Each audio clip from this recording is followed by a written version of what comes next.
नमस्कार दोस्तों, आपके अपने YouTube channel electrician theory to practical में स्वागत है। दोस्तों, आज का जो सेशन है, जो हमने पिछले वाले सेशन में पढ़े थे, कौन सा पढ़ रहे थे, पॉलीफेज इलेक्ट्रिकल सिस्टम पढ़ रहे थे। उस पॉलीफेज इलेक्ट्रिकल सिस्टम की हमने 2 क्लासेज कंप्लीट कर ली है, और जिसने नहीं देखी है अपनी प्लेलिस्ट में जाके अपना दोनों क्लास पॉलीफेज इलेक्ट्रिकल सिस्टम की दोनों क्लास देख सकते हैं, ठीक है। और जिसने नहीं देखी है वो इस वीडियो के डिस्क्रिप्शन में आप लोगों को लिंक मिल जाएगा, और आराम से इन दोनों क्लासों को देखिए। इस तीसरी क्लास को पढ़ने से पहले दोनों क्लास कंप्लीट होनी चाहिए। जब तक आप दोनों क्लास नहीं पढ़ोगे तब तक तीसरी क्लास समझ में नहीं आएगी। समझ रहे मेरी बात को? क्योंकि अगर कोई भी चीज़ बीच में से पढ़ते हो तो वो चीज़ें आप लोगों की समझ में नहीं आएगी, ठीक है ना।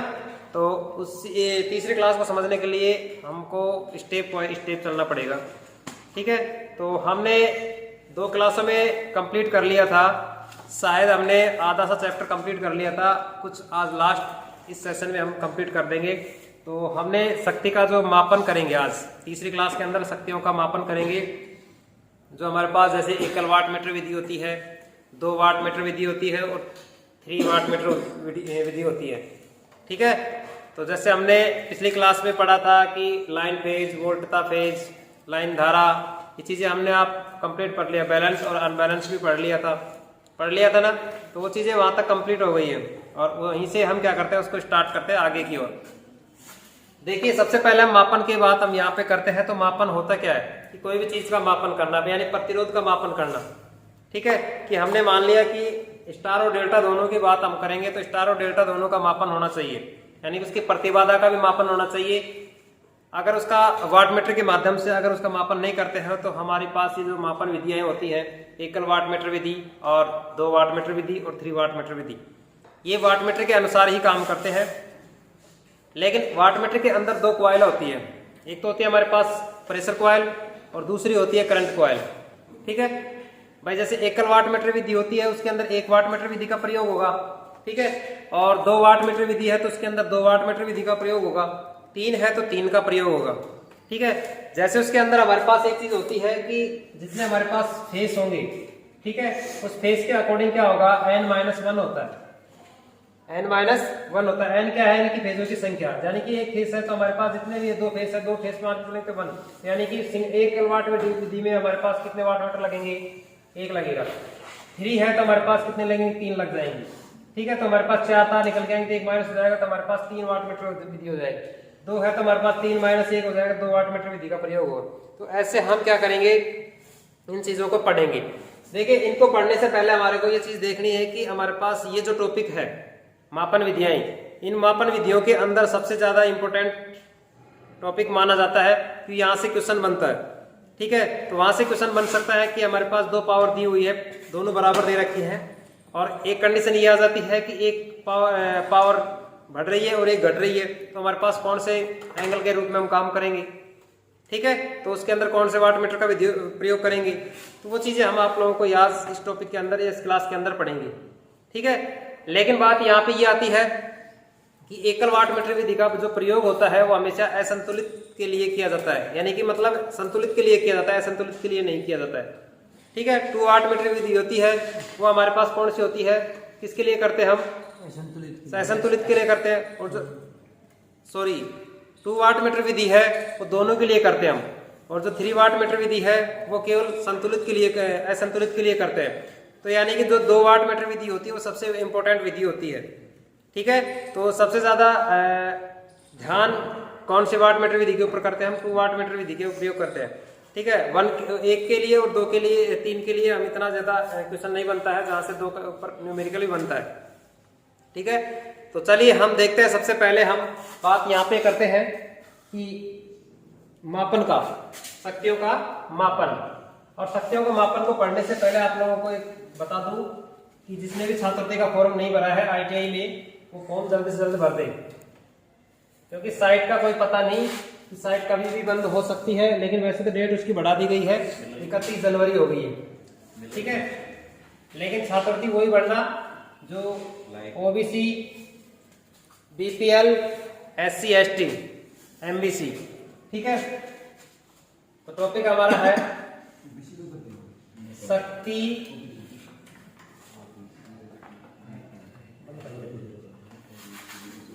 शक्तियों का प्रतिरोध मापन। देखिए भाई, ये था हमारे पास एकल वाट मीटर विधि, जो हमारे पास 3 फेज परिपथ के अंदर जो शक्ति का जो मापन किया जाता है वो हमारे पास इस प्रकार से हमने मोस्ट मतलब फैक्ट बोर्ड के ऊपर उतार दिए हैं। और देखिए यहाँ से क्वेश्चन बनता है, वो चीज़ें आप लोगों के सामने है। इसमें आप लोगों को कंफ्यूज होने की कोई ज़रूरत नहीं है कि ऐसे कोई क्वेश्चन नहीं बन सकता है कि हमने नहीं दिखाया आप लोग।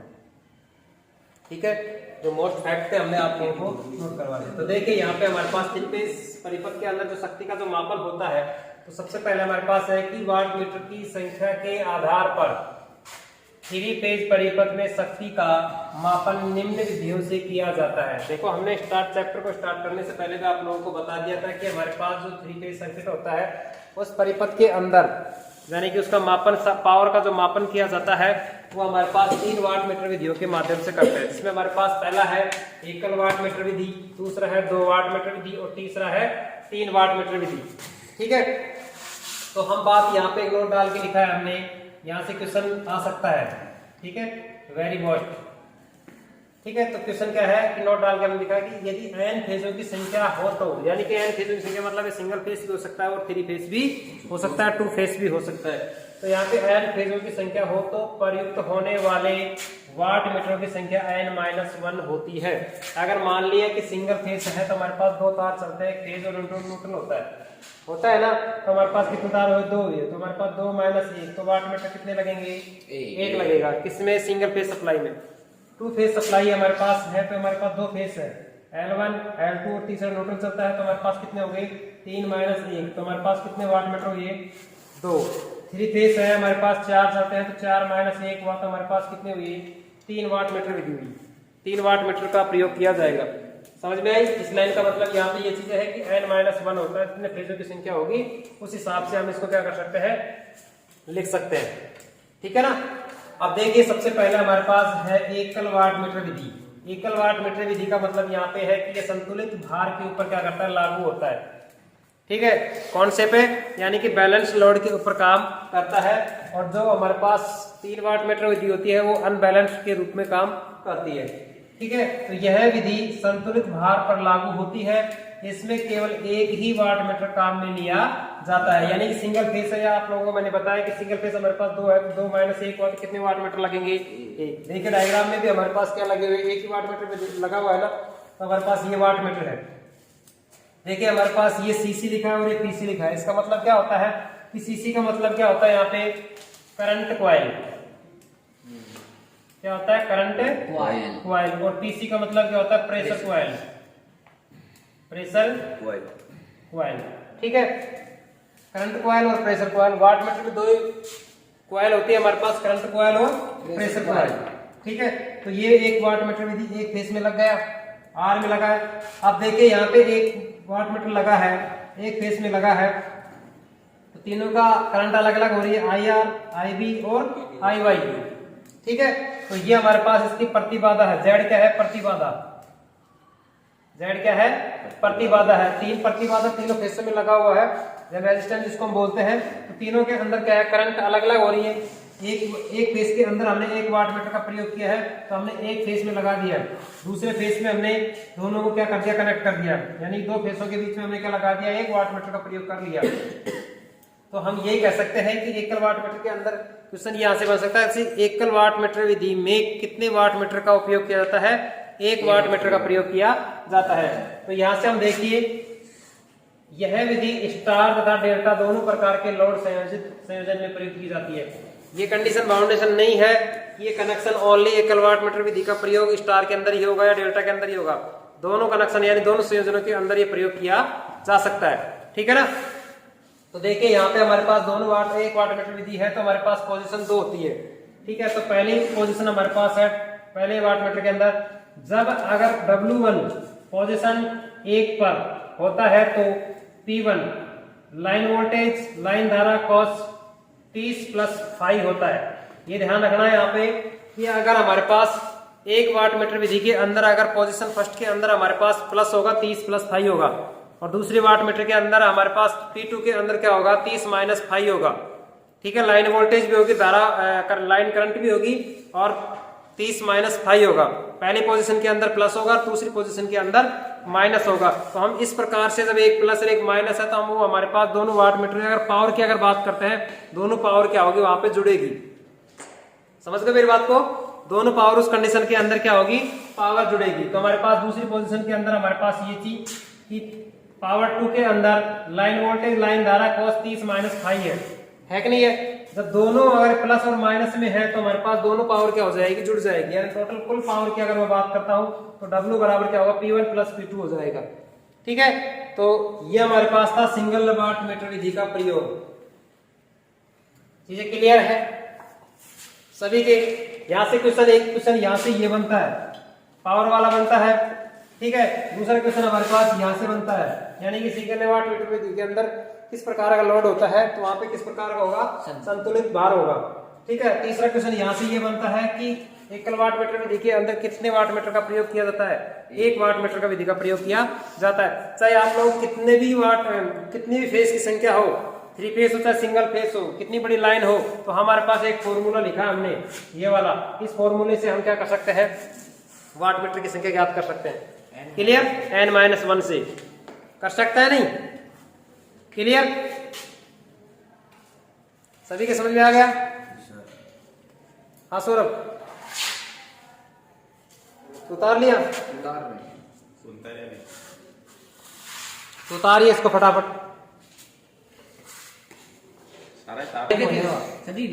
देखिए भाई, दूसरा है हमारे पास 3 वाट मीटर विधि, जिसमें हमने एकल वाट मीटर विधि का प्रयोग कर लिया है।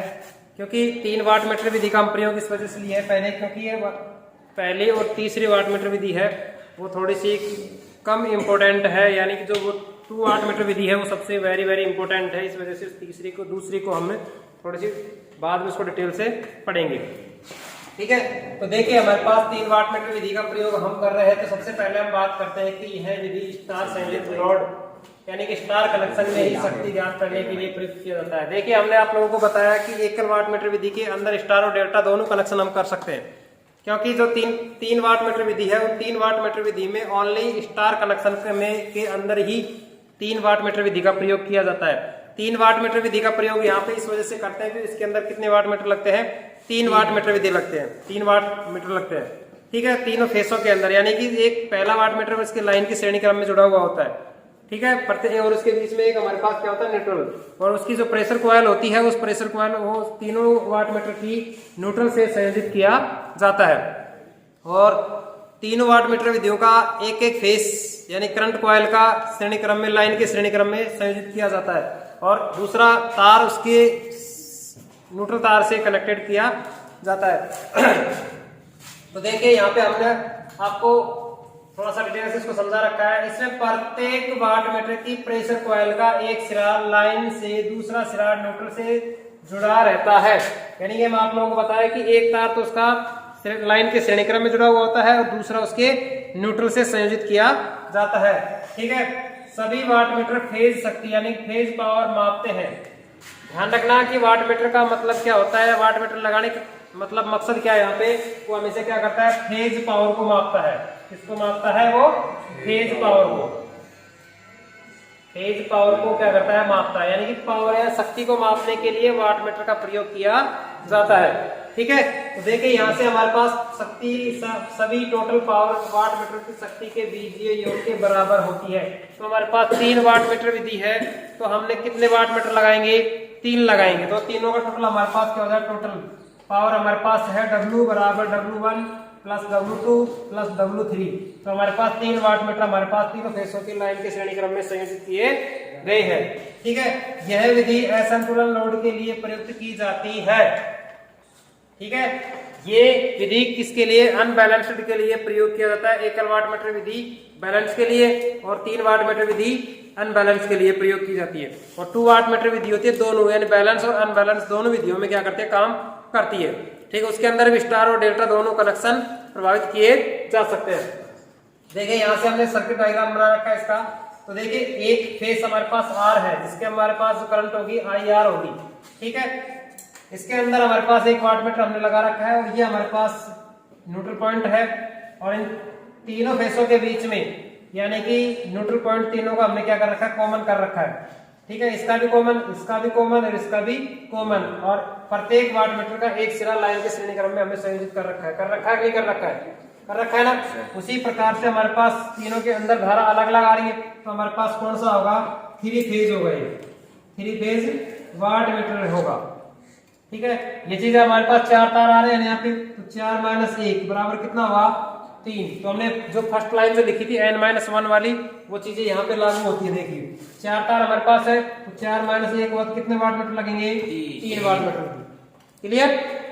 इसी प्रकार से इसमें प्रत्येक वाटमीटर की धारा कुंडली यानी कि करंट कॉइल को लाइन श्रेणी क्रम में संयोजित किया जाता है। क्वेश्चन आ सकता है कि करंट कॉइल को किस क्रम में जोड़ा जाता है, तो लाइन के श्रेणी क्रम में इसको संयोजित किया जाता है, ठीक है। और उसकी जो प्रेशर कॉइल होती है उस प्रेशर कॉइल को किससे कनेक्ट किया जाता है, न्यूट्रल पॉइंट से कनेक्ट किया जाता है सभी को, ठीक है। तो ये था हमारे पास 3 वाटमीटर विधि का प्रयोग, ठीक है। तो आप लोगों को 2 विधियां कंप्लीट हो गई है, एकल वाटमीटर विधि और 3 वाटमीटर विधि, ठीक है। अब हम पढ़ेंगे 2 वाटमीटर विधि यानी 2 वाटमीटर विधि का प्रयोग किया जाएगा, ठीक है। तो उसके अंदर कुछ न्यूमेरिकल्स है, वो डायरेक्ट आप लोगों को एक फॉर्मूला है, वो फॉर्मूला आप लोगों को लिखवा दिया जाएगा, ठीक है। तो इस चीज को आप देखिए, उतारिए इसको फटाफट।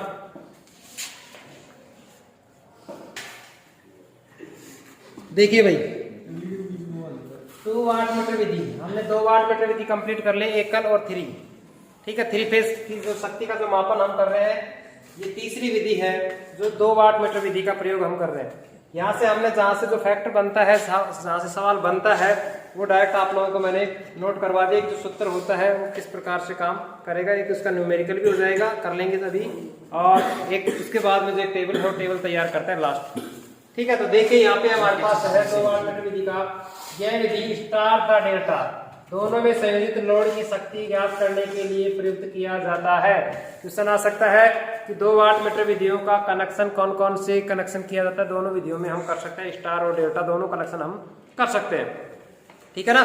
तो इस प्रकार से हम देख सकते हैं कि दोनों का कनेक्शन हम स्टार और डेल्टा में कर सकते हैं। दोनों में वाटमीटर लगा के हम आराम से उसको डायग्राम से इस चीज को समझ पा सकते हैं कि हमने किस हिसाब से दोनों वाटमीटर, हम दोनों स्टार और डेल्टा दोनों कनेक्शन हम कर रखे हैं, ठीक है। इसमें 2 फेज पर 2 वाटमीटर की विधि कुंडली तथा प्रेशर कुंडली का एक सिरा जुड़ता है तथा तीसरा फेज पर प्रेशर कॉइल का दूसरा सिरा जुड़ता है, ठीक है। तो इस प्रकार से हम देख सकते हैं कि 2 फेज पर 2 वाटमीटर की धारा कुंडली तथा प्रेशर कुंडली का एक सिरा जुड़ता है। यानी कि मान लिया कि 2 फेसों के ऊपर हमने क्या जोड़ रखा है, वाटमीटर जोड़ रखा है। देखिए यहाँ पे हमने स्टार कनेक्शन की अगर मैं बात करता हूँ तो हमारे पास एक फेस है ये आर, इसके ऊपर हमने वाटमीटर लगा रखा है, ठीक है। जो दूसरा फेस है हमारे पास वाई है, उस वाई के बीच में हमने क्या लगा रखा है, वाटमीटर लगा रखा है, ठीक है। और एक फेस को हमने क्या छोड़ रखा है, फ्री छोड़ रखा है। तो हमने कह सकते हैं कि 2 फेसों के बीच में हमने 2 वाटमीटर का प्रयोग किया है, तो हम कह सकते हैं कि स्टार कनेक्शन के अंदर। इसी प्रकार से डेल्टा के अंदर भी हम क्या कर सकते हैं, डेल्टा कनेक्शन बना के हम दोनों वाटमीटर यानी कि एक फेस को छोड़ के दोनों फेसों के बीच में हम वाटमीटर का प्रयोग कर सकते हैं। तो देख लेना यहाँ पे ये स्टार था और ये हमारे पास डेल्टा है, ठीक है। तो ये डेल्टा कनेक्शन हो गया, ये हमारे पास स्टार हो गया। अब देखिए इसमें क्या है कि इसमें कुल शक्ति का मापन करते हैं। अगर कुल टोटल है, अगर 2 वाटमीटर विधि का अगर टोटल पावर का मान अगर ज्ञात करते हैं तो हम किस प्रकार से कर सकते हैं, W1 + W2 के बराबर होगा, ठीक है। तो 2 चीजें हमारे पास है, W1 के हमारे पास लाइन वोल्ट का धारा लाइन करंट cos 30 + 5, ये चीज हमने पहले 1 वाटमीटर विधि में पढ़ा था। उसी प्रकार से 2 वाटमीटर विधि के अंदर क्या होता है, दूसरे वाटमीटर में लाइन वोल्ट का लाइन धारा cos 30 - 5 होता है, ठीक है। और हमने डायरेक्ट एक इसका फॉर्मूला है जहां से सवाल बनता है ITI के लिए, तो हमारे लिए बहुत ही रियल केस में सवाल आता है, लेकिन कोई कंपटीशन का जो एग्जाम होगा वहां पे ये चीजें आप लोगों को पूछ सकता है। ITI के अंदर तो क्या पूछ सकता है कि 2 वाटमीटर विधि का प्रयोग कहाँ करते हैं, यानी कि स्टार डेल्टा कनेक्शन में तो करते हैं, इसके अलावा संतुलित और असंतुलित के लिए भी प्रयोग किया जाता है। दोनों लोड्स के लिए हम प्रयोग कर सकते हैं, ठीक है। यानी बैलेंस और अनबैलेंस के लिए भी हम दोनों का प्रयोग आसानी से कर सकते हैं, ठीक है। तो ये हमारे पास फॉर्मूला था कि फाई बराबर फाइव बराबर 10 minus 1, 10 minus 1 √3 W1 W2 minus W1 बटा W2 प्लस W1। ठीक है, इसी प्रकार से cos फाई यानी कि पावर शक्ति याद करते हैं तो शक्ति का जो प्रदर्शित किससे करते हैं, cos से करते हैं पावर को यानी शक्ति गुणांक को, करते हैं कि नहीं करते हैं। cos फाई बराबर तो हमारे पास क्या होगा 10 माइनस 1 √3, वो चीज हमारे पास W1 W2 माइनस W1 बटा W2 प्लस W1। ठीक है, अगर cos शक्ति गुणांक की अगर बात करते हैं तो ठीक है, नहीं तो हमारा जो फॉर्मूला है ये फॉर्मूला ही यूज करेंगे। क्लियर, तो ये था हमारे पास वाट मीटर विधि का प्रयोग। अब देखना एक सवाल हम इस चीज को कर लेते हैं कि हमारे पास एक सवाल है इस 2 वाट मीटर विधि का प्रयोग के अनुसार अगर कोई न्यूमेरिकल आता है तो हम आराम से इस चीज को कर सकते हैं। ठीक है, तो छोटा सा था ये टॉपिक्स, शक्तियों का मापन हमने तीनों विधियों में कंप्लीट कर लिए है। अब तीनों विधियों में से जहां से क्वेश्चन और बनने की जो पूरी संभावनाएं होती है उस चीज को और देख लेते हैं हम। ठीक है, लास्ट टॉपिक के अकॉर्डिंग उतार लिया, क्योंकि आप इस चीज को नहीं समझोगे तब तक कोई मतलब नहीं, जब तक हमारे पास सर्किट डायग्राम नहीं होगा उस चीज तक हम सही तरीके से नहीं समझ पाएंगे। वैसे थ्योरेटिकल आप लोगों को मैं लिखवा दूं उससे कोई मतलब नहीं है। ठीक है, अब ITI के अंदर आप लोगों का 10वीं 10+2 होता है, 10+C होता है। अगर मान लिया कि लेवल की अगर बात करें तो लेवल आपके लिए ज्यादा हो जाएगा, यहाँ से ये सवाल है आप लोगों को पूछा जाए तो, लेकिन आप तक ITI तक ये सवाल नहीं पूछेगा। ठीक है, लेकिन पूछने की बात यहाँ पे ये है कि अगर कोई लेवल बढ़ा दिया जाए यानी कि ITI से टेक्निकल हेल्पर से संबंधित हो, DMRC हो, ISRO हो, किसी प्रकार से अगर सवाल पूछ सकता है तो यहाँ से सवाल पूछ सकता है। ठीक है ना, और टेक्निकल हेल्पर 2018 और 2022 के अंदर जो एग्जाम हुआ है ना, ये सवाल तो पूछा है तीनों में से। यानी कि कनेक्शन की अगर बात करते हैं तो कनेक्शन में पूछ सकता है, एक पारी में कनेक्शन का आया था, दूसरी पारी में वो कौन से लॉर्ड्स के ऊपर काम करता है। ठीक है, क्वेश्चन आ सकता है, आया था कि 3 वाट मीटर विधि कौन से भार पर यानी कौन से भार के ऊपर काम करता है, तो बैलेंस और अनबैलेंस के ऊपर काम करता है, संतुलित और असंतुलित के दोनों के लिए काम करता है। ठीक है, उतार लिया। तो चलिए हम एक न्यूमेरिकल सवाल कर लेते हैं इसका 2 वाट मीटर विधि का। तो लिखिए सवाल। 2 वाट मीटर लिखवा दियो।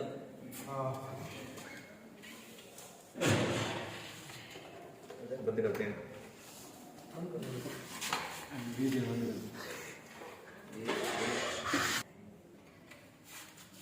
ठीक है, तो ये था हमारे पास 2 वाट मीटर विधि का एक न्यूमेरिकल का सवाल। 2 वाट मीटर का संतुलित 3 फेज परिपथ जो क्रमशः 4.5 किलोवाट व 3 किलोवाट दर्शाते हैं, तो परिपथ का पावर फैक्टर ज्ञात कीजिए यानी cos फाई का मान ज्ञात करना है। तो हमारे पास दिया हुआ है क्या क्या, W1 हमारे पास पावर 1 दी हुई है 4.5 किलोवाट, W2 दे रखी है 3 किलोवाट। ठीक है, और इस फॉर्मूले से हम क्या करना है, सवाल को करना है। तो देखिए हमारे पास इस सवाल को करने के लिए हमारे पास क्या हो, cos फाई बराबर cos tan -1। तो देखिए √3 W1 माइनस W2 यानी कि जो मान दिया हुआ है हमारे पास, W1 का मान कितना है 4.5 और 3। ठीक है, और 4.5 प्लस 3 ये तो होगा। तो हमारे पास क्या होगा कि √3 4.5 में से 3 गए तो 1.5 बटे 7.5 ये सवाल आएगा। तो यानी कि 15 आएगा, 15 15 75 15 75। तो हमारे पास क्या हुआ है कि √3 बटे 5 हुआ है कि नहीं हुआ, हुआ ना cos फाई। ठीक है, तो अब √3 में अगर 5 का भाग देते हैं तो √3 का मान क्या होता है 1.732 होता है ना, तो इसमें 5 का भाग दीजिए आप। देखिए देखिए एक बार कितना आता है, तो 0.0 लगेगा। ठीक है, तो लगभग हमारे पास आंसर कितना आता है, देखिए एक बार करके देखिए।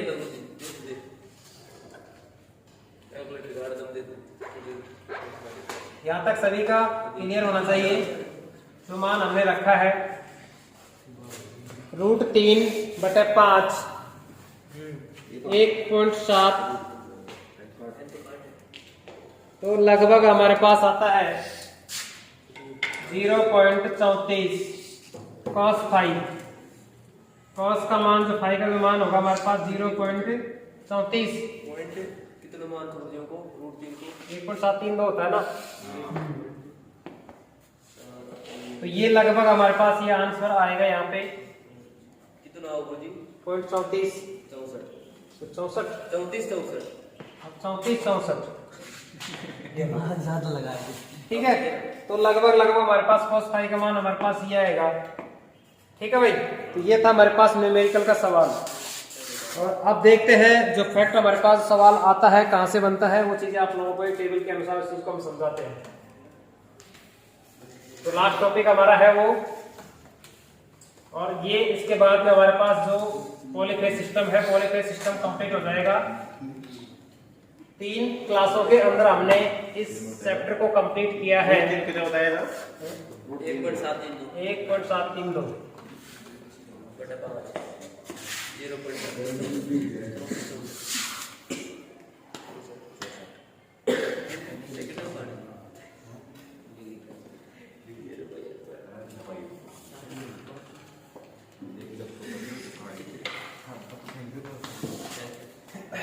बनाइए, टेबल बनाइए।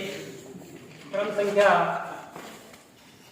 टेबल बना दे तो हाँ टेबल बनाते ही कंप्लीट हो जाएगा चैप्टर। शक्ति गुणांक, शक्ति गुणांक यानी इसको पावर फैक्टर बोलते हैं। ठीक है, इसके बाद में है कला कोण, कला कोण जिसको हम बोलते हैं फेज एंगल, फेज एंगल। वाट मीटरों का पाठ्यांक, वाट मीटरों का पाठ्यांक, यहां से सवाल पूछता है भाई, वाट मीटर का पाठ्यांक। और कुल शक्ति व्यय, कुल शक्ति व्यय। ठीक है, तो देखिए 1 नंबर में है हमारे पास, जिसका हमारे पास शक्ति पावर फैक्टर इकाई है यानी कि यूनिटी है, तो हमारे पास 0 डिग्री के ऊपर क्या होगा, तो हमारे पास इस अवस्था में, इस अवस्था में, इस अवस्था में दोनों वाट मीटरों का पाठ्यांक, दोनों वाट मीटरों का पाठ्यांक, पाठ्यांक समान तथा धनात्मक, धनात्मक होगा। ये कंडीशन है, यानी कि एक अवस्था की ऐसी आएगी कि दोनों वाट मीटर के पाठ्यांक समान और धनात्मक होगा। देखिए ये वाट मीटर का, वाट मीटरों का पाठ्यांक समान तथा धनात्मक होगा, तो उस कंडीशन के अंदर उसका पावर होगा हमारे पास W1 प्लस W2। ठीक है, W1 प्लस W2। तो पहला पाठ्यांक हमारे पास इस प्रकार से, सवाल यहां से बनता है ये वाले से, वाट मीटर का पाठ्यांक होगा। नंबर 2, अगर उसका पावर फैक्टर हमारे पास 0.5 से 0.1 यानी 1 तक होगा, एम के शक्ति गुणांक मान लीजिए 1 ना होगा ऊपर, यूनिटी 1, 0 डिग्री से 59 डिग्री के बीच में अगर कोई एंगल आता है, तो हमारे पास दोनों वाट मीटर, दोनों वाट मीटर, वाट मीटरों का पाठ्यांक, पाठ्यांक भिन्न, भिन्न तथा धनात्मक होगा, धनात्मक होगा। ठीक है, उस कंडीशन के अंदर हमारे पास पावर फैक्टर क्या होगा, जो कितना होगा W1 प्लस W2। ठीक है, नंबर 3 है 0.5 पावर फैक्टर पे यानी 60 डिग्री के ऊपर हमारे पास जो एंगल बनेगा, इस व्यवस्था, बातें नहीं भाई, इस अव्यवस्था में पहले वाट मीटर, पहले वाट मीटर का पाठ्यांक, पाठ्यांक शून्य होगा। कैसा होगा? शून्य होगा। तो हमारे पास जो है वो होगा W1 होगा। कैसा होगा? W1 होगा। नंबर 4 है 0 से पाई 0.5 60 डिग्री से 89 डिग्री के बीच में। यहां से क्वेश्चन आ सकता है 1 वाट मीटर की सुई, 1 वाट मीटर की सुई पीछे की ओर जाएगी। कुल शक्ति ज्ञात करने के लिए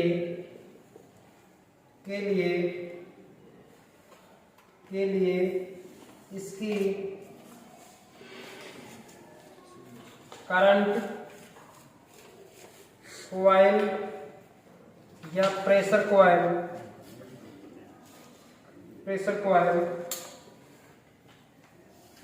कनेक्शन बदलने की आवश्यकता होती है। जगह लिख दिया 4 नंबर का शुरू 0 से 0.5 तक आवश्यकता होती है। इसका अर्थ यह है कि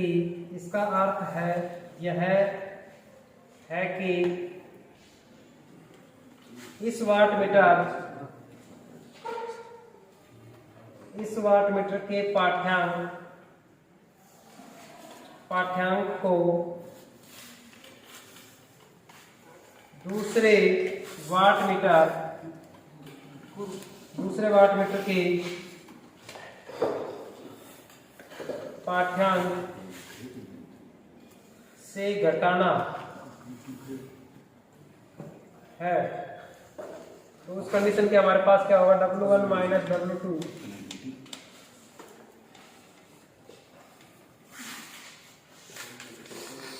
नंबर 5 0 डिग्री पावर फैक्टर पर 0 पावर फैक्टर के ऊपर 90 डिग्री एंगल फेज एंगल पर कौन सी अवस्था होगी? इस अवस्था, यहां से क्वेश्चन जो अवस्था है पाठ्यांक दे रखा है, यहां से क्वेश्चन बनता है भाई। इस अवस्था में दोनों वाट मीटर का पाठ्यांक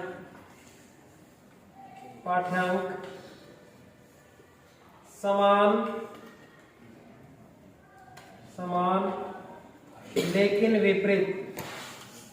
लेकिन विपरीत ध्रुवता पोलैरिटी क्या होगा? यानी कि हमारे पास W1 माइनस W2 बराबर 0। तो ये थी हमारे पास 5 अवस्थाएं या 5 पाठ्यांक। इस 5 पाठ्यांक के अंदर अगर हम बात करते हैं तो सबसे ज्यादा क्वेश्चन यहाँ से पूछता है, ये वाला कंडीशन पूछ लेता है, ठीक है, और ये वाली कंडीशन भी पूछ सकता है, यानी कि कोई सी भी कंडीशन यहाँ पे पूछ सकता है, ठीक है। तो मान लीजिए कि पावर फैक्टर अगर इकाई है, यूनिटी है हमारे पास, तो फेज एंगल कितना होगा? 0 डिग्री होगा, ये ध्यान रखना, ठीक है। तो इस अवस्था के अंदर यानी 0 डिग्री एंगल पे है तो हमारे पास उसकी जो पाठ्यांक कैसी अवस्था होगी? इस अवस्था में दोनों वाट मीटर का पाठ्यांक समान तथा धनात्मक होगा, यानी कि एक समान होगा, वो कैसा होगा? धनात्मक होगा। देखिए यहाँ पे हमारे पास ये भी धनात्मक है और ये भी धनात्मक है, दोनों का मान कैसा? समान दिखाई दे रहा है, दोनों का धनात्मक दिखाई दे रहा है। उसी प्रकार से दूसरे एंगल के अंदर अगर हम बात करते हैं 0.5 से 1 डिग्री पावर फैक्टर के ऊपर काम करें, उस कंडीशन के अंदर उसका फेज एंगल कितना डिग्री का बनेगा? 0 डिग्री से 59 डिग्री के बीच में जितना भी एंगल बनेगा वो हमारे पास कौन सा होगा? 0.5 से 1 डिग्री पावर फैक्टर होगा। दोनों वाट मीटरों का पाठ्यांक भिन्न तथा धनात्मक होगा। दोनों वाट मीटरों का जो पाठ्यांक है वो कैसा कैसा होगा? अलग अलग होगा, ठीक है। यानी कि हमारे पास एक माइनस में हो सकता है और एक प्लस में भी हो सकता है, ठीक है। तीसरा है हमारे पास 0.5 जो पावर फैक्टर है उस कितने डिग्री के ऊपर होगा, 60 डिग्री के ऊपर होगा। इस अवस्था में पहले वाटमीटर का पाठ्यांक 0 होगा, यानी कि जो पहला वाला जो पाठ्यांक है वो कैसा होगा, 0 होगा, दूसरा कैसा होगा, प्लस में होगा। मतलब कंडीशन नहीं दे रखी है, तो उस कंडीशन के अंदर हमारे पास जो पावर फैक्टर होगा, कुल खर्च होगा कितना पावर का, W1 होगा। ठीक है, यानी कि 0 से 0.5 के बीच में जो 5 होगा, 60 डिग्री से 89 डिग्री के बीच में फेज एंगल किया जाए तो 1 वाटमीटर की सुई कैसी होगी, पीछे की ओर होगी, हो जाएगी। कुल शक्ति ज्ञात करने के लिए इसकी करंट कॉइल या प्रेशर कॉइल के कनेक्शन बदलने की आवश्यकता होती है। इसका अर्थ यह है कि इस वाटमीटर के पाठ्यांक को दूसरे वाटमीटर के पाठ्यांक से घटाना होगा। यानी कहने का मतलब यहाँ पे है कि यानी कि करंट कॉइल और प्रेशर कॉइल के दोनों के कनेक्शन नहीं बदलने की कंडीशन के अंदर हमारे पास जो पावर फैक्टर होगा W1 माइनस W2 होगा। ठीक है, यानी कि अंतर होगा उसका। नंबर 5 है 0 डिग्री एंगल पावर फैक्टर के ऊपर 90 डिग्री फेज एंगल होगा। इस अवस्था के अंदर पाठ्यांक कैसा दिखाई देगा हमारे को, इस अवस्था में दोनों वाटमीटरों का पाठ्यांक समान लेकिन विपरीत ध्रुवता का बना हुआ होगा। अब विपरीत ध्रुवता का मतलब यानी कि होगा हमारे पास दोनों, हमारे पास W1 और W2 है, लेकिन उसके विपरीत दिशा की अगर बात करें उसका जो ध्रुवता है वो कैसा आ रहा है, 0 आ रहा है 0। तो ये इसकी क्या है, पोलैरिटी है, यानी ध्रुवता कैसे है, 0। नहीं तो हमारे पास कैसा आना चाहिए था, उसका अंतर आना चाहिए था, यानी कि इकाई भी आ सकती है, यूनिटी जो भी है। ठीक है ना। तो दोस्तों ये था आज का हमारा इस चैप्टर का अंतिम टॉपिक। ठीक है, तो अंतिम टॉपिक में जहां से क्वेश्चन बनता है, ये पूरी की जो टेबल है हमारे लिए वेरी वेरी इंपॉर्टेंट है, ध्यान रखना। यहाँ से क्वेश्चन कहीं से भी पूछ सकता है। ठीक है, यहाँ से क्वेश्चन आया हुआ है, चाहे आप कंपटीशन एग्जाम की बात कर लो, चाहे आप ITI के एग्जाम की बात कर लो, क्योंकि अपनी स्पेशल ओनली ITI क्लास है, इस वजह से आप लोगों को थोड़ा सा फोकस करना पड़ेगा इस चीज पे। ठीक है ना। तो यहाँ तक कंप्लीट हमारे पास इस चैप्टर का एंड हो चुका है, और हमने 3 क्लासों के अंदर इस चैप्टर को कंप्लीट किया, पॉलीफेज सिस्टम को। ठीक है, और अब देखते हैं नेक्स्ट चैप्टर हम स्टार्ट करेंगे कल से। ठीक है, तो अगर आप इस चैनल के ऊपर नए हो तो आप चैनल को सब्सक्राइबर जरूर करें और बेल आइकन को प्रेस करें, ताकि आपको हर प्रकार की नोटिफिकेशन आप तक पहुंच पाए। ठीक है ना। और जरूरी नहीं है ITI से संबंधित सूचना आप लोगों को तक पहुंचे, आप लोगों को तक टेक्निकल हेल्पर से जुड़ी हुई खबरें भी आप लोगों तक हम पहुंचाएंगे। ठीक है, और जल्द ही आप लोगों का टेक्निकल हेल्पर का रिजल्ट आने वाला है इस मंथ के एंड तक। ठीक है, जो भी भाई बहन ने एग्जाम दिया है वो थोड़ा सा इंतजार करें। ठीक है ना। तो खुशखबरी आने वाली है। ठीक है, तो ज्यादा से ज्यादा लोग आप इस वीडियो को शेयर करें, ताकि आप लोगों के या दोस्तों भी क्या करें, इस वीडियो के ऊपर या इस चैनल के ऊपर पहुंच पाए। और दूसरी बात, घर पर बैठे हुए व्यक्ति भी इस क्लास को आराम से देख सकते हैं। ठीक है, जो कॉलेज नहीं पहुंच पा रहे हैं वो भी अपने इस प्लेटफॉर्म के माध्यम से अपने घर बैठे क्लास प्रोवाइड कर सकते हैं या क्लास ले सकते हैं। ठीक है ना। सारी क्लासेस आप लोगों को इसी प्लेटफॉर्म के ऊपर प्रोवाइड की जाएगी। थ्योरी के साथ साथ स्किल टेस्ट भी होगा, यानी कि प्रैक्टिकल भी आप लोगों को इस चैनल के माध्यम से मिलेगा। ठीक है, अब तक हमने इस चैनल के ऊपर लगभग 25 प्लस प्रैक्टिकल आप लोगों को करवा दिए गए हैं। ठीक है ना। और ज्यादा से ज्यादा कोशिश हमारी ये रहेगी कि और भी प्रैक्टिकल हम सेकेंड ईयर के भी शुरू करते हैं। ठीक है ना। तो चलिए आज का सेशन को हम यहीं समाप्त करते हैं। धन्यवाद, जय हिंद।